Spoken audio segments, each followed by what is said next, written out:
Mary is a beautiful young woman with sharp reflexes and a kind heart, but her latest mission is anything but ordinary. Disguised as a lifelike robot maid, she must serve a man who despises humans more than anything in the world. That man is Arthur, a wealthy and cold genius who trusts no one after years of betrayal. To survive beside him, Marie has to hide her true identity and act like the perfect machine. The story begins with Arthur, a wealthy and cold man, sitting bored in his office.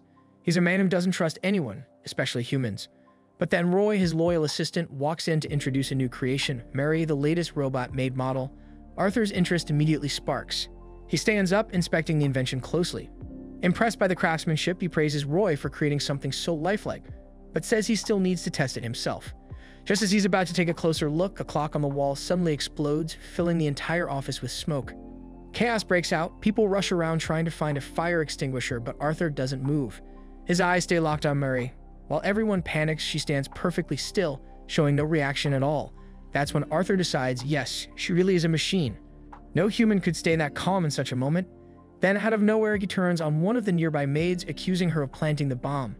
His guards immediately grab her and drag her away, no questions asked. Arthur then orders his men to hunt down a spy he believes is watching them from a nearby rooftop and to remove the hidden wiretap under his desk. Watching his subordinates move to carry out the orders, Arthur can't help but mutter how much he despises humans, their deceit, their greed, their constant scheming. Moments later, Roy returns, holding gifts and a bouquet of white freesias. But the peace doesn't last long. A knife suddenly springs out from the flowers. Arthur doesn't even flinch. He just smirks bitterly, saying that humans are selfish creatures who will do anything to get ahead, even betray their own morals. That's exactly why he wanted a robot companion, someone he could finally trust. Arthur's hatred runs deep. Since childhood, his relatives have always targeted him, sending assassins, setting traps, all for his family fortune. He survived every attempt but lost all faith in people along the way. To him, the worst kind of person is someone who lies, and right beside him stands Mary, the robot maid, who's secretly a human martial artist in disguise. On the outside, she's calm and expressionless, but inside she's panicking. She didn't realize she was supposed to hide her human identity from Arthur, the one man who hates humans most of all. As Arthur steps closer, Mary freezes. She's convinced he's found out. But instead of calling her out, Arthur suddenly blushes. He starts gushing about how perfect she is, how remarkable her design feels up close. Mary, uncomfortable with how close he's standing, quickly says she'll start cleaning his room. But when he gently takes her hand and asks if he can call her Mary, she hesitantly agrees, still confused by the sudden softness in his tone. Later, in the break room, Roy reminds Marie of her duties as a robot maid. He informs her that she'll be accompanying Arthur to school for protection. But as he talks, he realizes Mary's barely listening because she's too busy stuffing her face with food. She explains with her mouth full that she's only allowed to eat when Arthur's bathing. Then, deciding that Arthur must be done by now, she rushes off, finishing Roy's share on the way and shouting for him to add more protein to her next meal. Roy sighs, worried that her little act might not hold up for long, and that if Arthur ever finds out, they'll both be dead. The next morning, Arthur is in his usual strict mode, scolding a butler for oversleeping. Mary watches, thinking that he's terrifying. But she also admits that everything he says always makes sense. When they finally get into the car, Arthur starts briefing her on their schedule. Listening carefully, Mary realizes that Arthur's days are packed, studying, managing the company, handling meetings. No wonder he's so tense all the time. While she sits there quietly, she notices that Arthur's tone softens whenever he talks to her. Suddenly, he takes her hand and leans closer. In a low voice, he says he's aware that her mission is to follow him at school and pretend to be human. Then he adds that if she's ever in trouble, she can always come to him. Mary nods silently, touched by his unexpected kindness. When they finally arrive at the academy, Marie can barely hide her excitement. The place is huge, filled with elegant buildings and award displays. She stops to admire the trophies. Almost all of them belong to Arthur. But before she can look too long, two male students bump into her and scold her for standing in the way. In her usual flat tone, she apologizes. The boys frown, offended by how robotic she sounds, thinking she's mocking them. Mary, of course, isn't pretending. That's just how she naturally speaks. Arthur soon appears, his presence instantly silencing the boys. He glares at them and tells them off for harassing his maid. The two quickly back off and leave. Mary thanks him, and Arthur gently pats her head, saying that her cold voice and emotionless face are adorable. For the first time, Mary feels a strange warmth in her chest. She's never been complimented like that before. That afternoon, they return home. The young man enters Arthur's office, greeting him casually. Roy quietly whispers to Mary that this is Maynard, Arthur's brother, by name at least. Mary wonders if this man is also one of the people trying to kill Arthur. The brothers greet each other politely, exchanging smiles, but beneath those smiles are hidden daggers. They speak kindly, yet both are silently cursing the other. Mary, completely oblivious, assumes they must be close siblings who get along really well. After a while, Maynard excuses himself to use the restroom. But in the hallway, he drops his act, muttering curses about how Arthur's still alive. That's when Mary suddenly appears behind him, pointing wordlessly toward the bathroom. Startled, Maynard snaps at her. When she apologizes in her flat tone, he scowls, accusing her of mocking him. Mary calmly explains that she's a robot and can't show emotion. Intrigued, Maynard inspects her closely, amazed at how lifelike she seems. He even admits Arthur has done well creating such a realistic robot, but he also mocks Arthur's tastes, saying Mary's expressionless face is dull. Mary quickly insists she can smile and uses her fingers to pull her lips into a forced grin so terrifying that Maynard runs away screaming. Later that night, Arthur sits alone in his office, gazing out at the fountain outside. His thoughts drift back to the day he decided to inherit the family business. The heavy weight of that decision still haunts him. Suddenly, Mary quietly enters, offering him a cup of tea. She notices his distant look and assumes she's interrupting. But Arthur surprises her by shyly asking if he can rest his head on her lap. After a pause, she agrees. He lies down, commenting that her lap feels hard because of her metal body. In truth, it's just her toned muscles. Relaxing, he admits how lonely his life has been, that he can't trust anyone, not even his own family. Still, he's accepted that loneliness as the price of being his father's heir. Moved by his honesty, Mary softly promises that she'll stay by his side and that he can always trust her. Arthur closes his eyes, comforted by her words, and drifts off to sleep. As she looks down at him, Mary silently vows to protect him, even if she has to keep lying. The next morning, Arthur, Roy, and Mary wait outside for the car to take him to his lecture. The car arrives a little early. Arthur gets in, waving goodbye. But moments later, another identical car pulls up. Roy freezes. That means the first one was fake. He tells Mary to call the police, but when he turns, she's already gone, sprinting down the road after the vehicle. Inside the car, Maynard climbs in, gloating. Arthur is tied up, and Maynard smugly tells him the kidnapping was his idea, all because he couldn't stand that weird maid. He laughs, saying Arthur won't be needing any maids after today. Arthur sighs in annoyance. It's the 168th time Maynard has tried to kill him. Suddenly, a loud thud shakes the car. Everyone looks up to see Mary clinging to the windshield, calmly announcing that she's come to retrieve Arthur. Panic erupts. Maynard yells at the driver to shake her off, insisting she's just a robot. But Mary lands safely on the ground and chases them at full speed. The car finally stops at an abandoned house. Maynard drags Arthur inside, mocking him one last time and asking for his final words. Arthur, however, doesn't respond to the threat. Instead, he's furious at how rough Maynard was with Mary. Maynard laughs at him for caring more about a machine than his own life. But then, Maynard suddenly hears his own voice playing back, confessing to the kidnapping. He turns, horrified as Arthur smirks. One of Arthur's buttons is a hidden camera. Everything has already been recorded and uploaded to the cloud. Realizing the damage, Maynard panics and flees, leaving two of his men to finish Arthur off. The men hesitate, but before they can act, Murray bursts through the door and takes them down in seconds. After freeing Arthur, they try to escape, but neither notices the spilled gasoline and the burning cigarette nearby. Within seconds, flames roar through the building, swallowing everything in sight. Mary reacts instantly. She realizes their only escape route is gone. Acting quick, she tells Arthur to cover his mouth with his handkerchief to keep from breathing in the thick smoke. Then she spots a window. Without wasting a second, she tells him to use it, saying she'll lift him up. But Arthur refuses. He doesn't want to leave her behind. Still, Mary insists, saying she'll be fine and will find another way out once he's safe. Suddenly, an explosion rocks the whole structure. The smoke thickens, the air burns in their lungs, and visibility drops to almost nothing. In that chaos, Mary makes a silent promise. No matter what happens, she'll make sure Arthur survives, even if it costs her everything. Knowing he'll never abandon her willingly, she decides to say what she's been holding back. She tells him that she's truly enjoyed her time with him, that to her, he's someone very special. Then she lies, saying he doesn't have to worry because her body's made of metal, so the fire won't hurt her. She urges him to go, saying she could just be rebooted later once she's repaired. Reluctantly, Arthur gives in. He climbs out through the window, shouting that he'll come back for her. Inside, Mary stays behind as the smoke thickens. Her systems falter and she collapses to the floor. Before everything goes dark, she feels a pang of guilt for lying to him, but also a deep sense of relief. At least she protected him until the very end. But then she opens her eyes. She's lying on a bed. Confused, she looks around and sees Arthur sitting right beside her.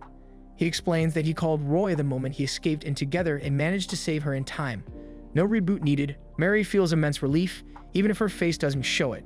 Arthur watches her quietly, tempted to ask about the faint smile she gave him back in the fire. But in the end, he decides not to. Arthur convinces himself that the smile was just a hallucination caused by the smoke. He tells himself it's foolish to fall for her anyway. After all, she's just a robot, and even if she weren't, someone like her could never love someone like him. On the day of Arthur's grand garden party, the entire mansion is buzzing with activity. Servants rush everywhere trying to finish last-minute preparations.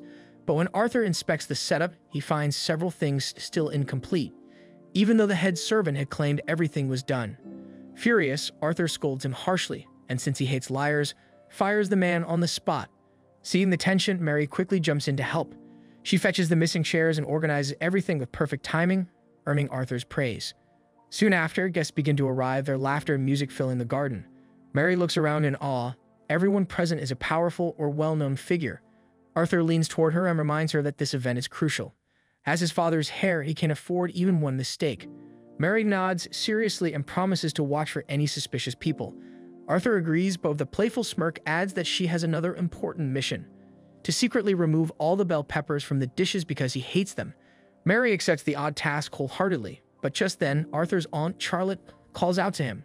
He greets her and her husband, Carl, warmly, which surprises Mary, since she thought all his relatives disliked him. Roy quietly explains that those two are the only family members who truly support Arthur. Charlotte notices that Arthur looks unusually cheerful and asks what happened. Arthur proudly says his company finally succeeded in creating the perfect robot maid and gestures toward Marie. Charlotte steps closer, intrigued, and begins examining Marie carefully. The closer she looks, the more human Marie seems. Feeling nervous, Marie stiffens and Roy quickly intervenes, claiming she has more chores to do. Mary immediately returns to work, pushing a cart stacked high with glasses and balancing plates at the same time, impressing everyone with her skill. But suddenly, Charlotte's cat jumps toward the cart. In a flash, Mary catches the cat midair while steadying the glasses. The guests gasp and Carl praises her reflexes. Roy calmly explains that she's equipped with advanced shock absorbers and the guests seem satisfied. Meanwhile, Mary discreetly fulfills Arthur's bell pepper request by eating them before the dishes reach the tables. At that same time, an intruder sneaks past the security guards. Before he can move another step, Marie appears out of nowhere and knocks him unconscious. To be safe, she continues patrolling the grounds. Then suddenly, she senses someone behind her. Reacting on instinct, she flips the figure over her shoulder, and to her horror, it's Arthur. Embarrassed, she helps him up and escorts him back to his office. Arthur admits he just wanted a break from all the small talk. Exhausted, he sits down and rests his head on her lap. Mary hesitates, then gently pats his head. But suddenly, Arthur grabs her hand, pulls himself upright, and softly thanks her. Startled, Mary quickly steps back and excuses herself, saying she should return to work. Arthur watches her go, a little disappointed. Unnoticed, Charlotte has witnessed the whole thing, and her suspicions that Mary might not be a real robot grow stronger. Back in the garden, Mary tries to calm her fast-beating heart, confused by her own reactions. Roy orders her to serve water, but she's too distracted. She drops a glass, then spills an entire pitcher on Roy.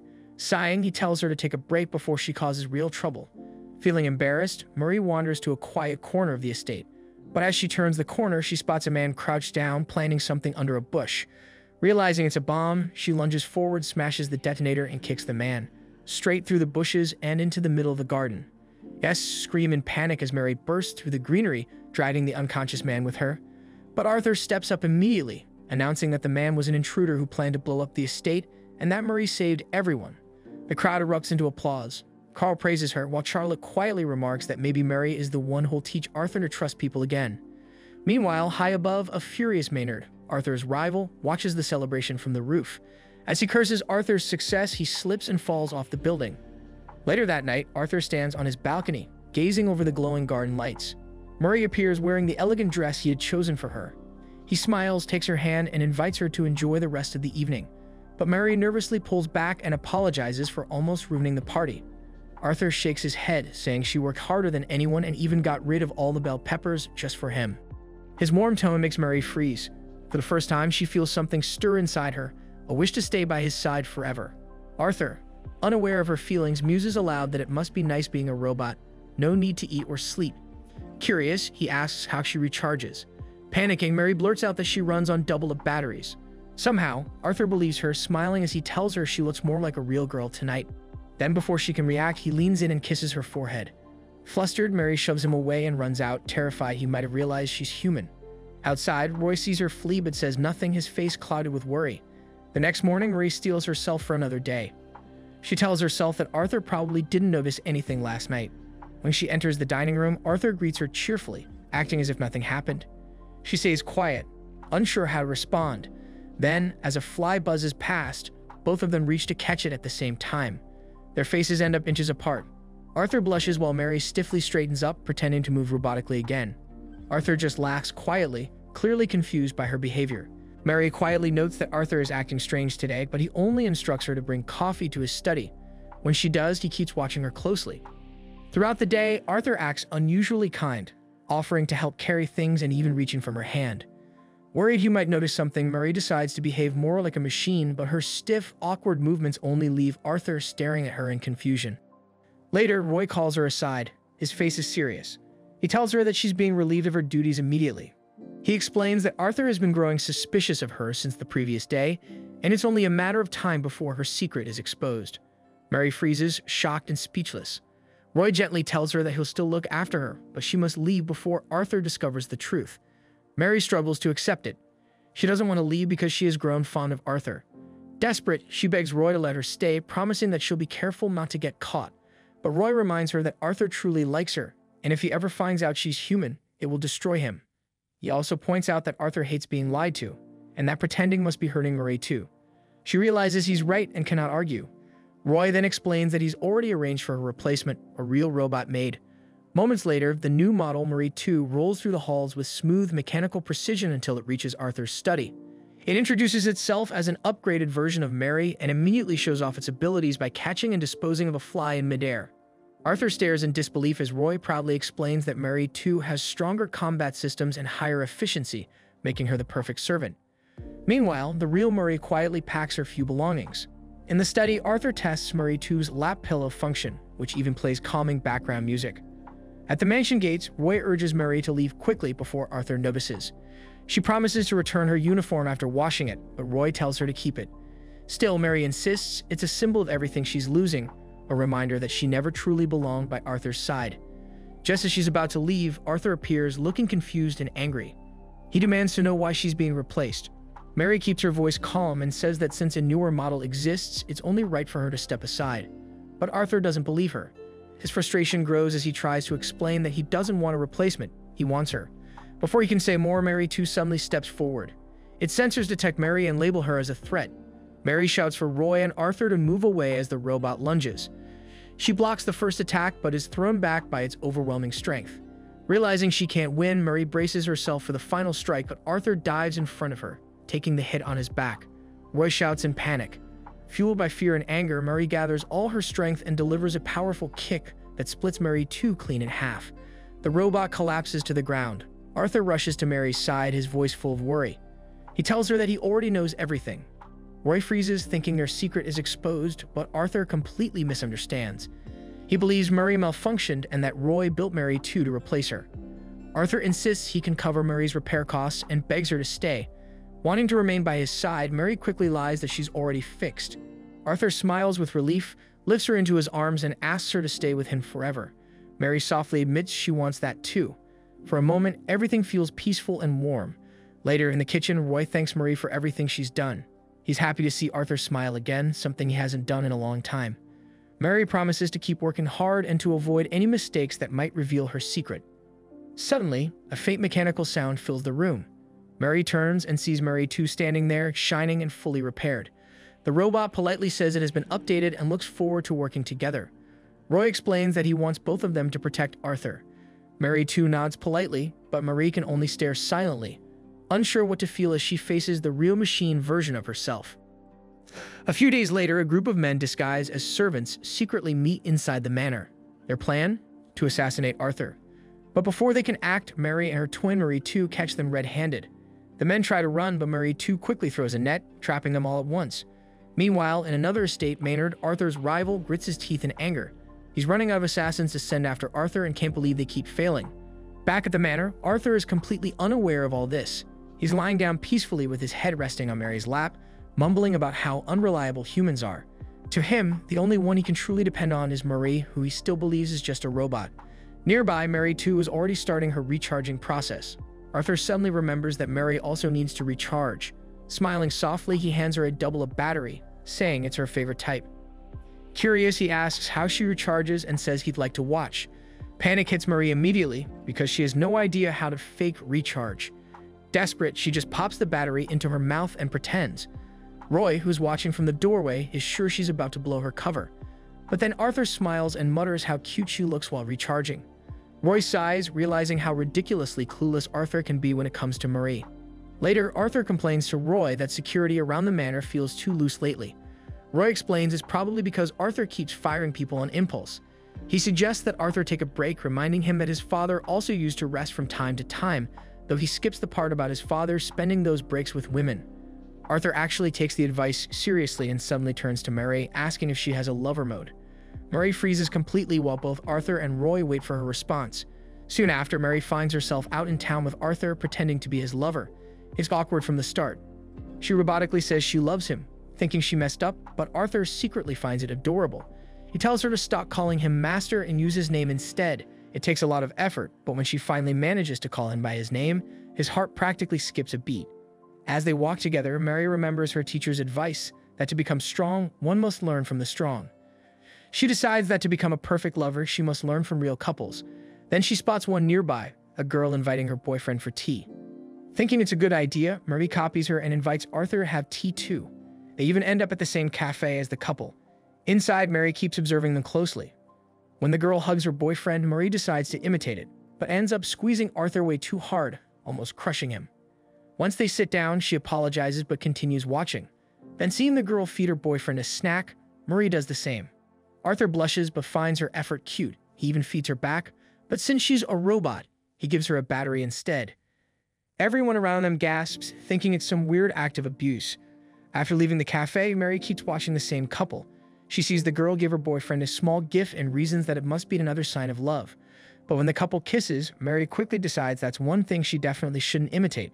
Instead, she picks a 4-leaf clover from the grass and hands it to Arthur, saying it's a gift that brings happiness. Arthur stays quiet, and Mary worries she did something wrong. But then he smiles and tells her that sincerity matters more than how fancy the gift is.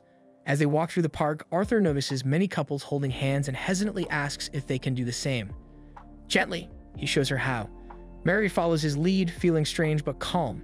Hearing someone nearby mention how many couples there are today, she starts wondering if Arthur will someday meet a real woman who can make him happy. By nightfall, Arthur brings her to an old church he used to visit with his parents.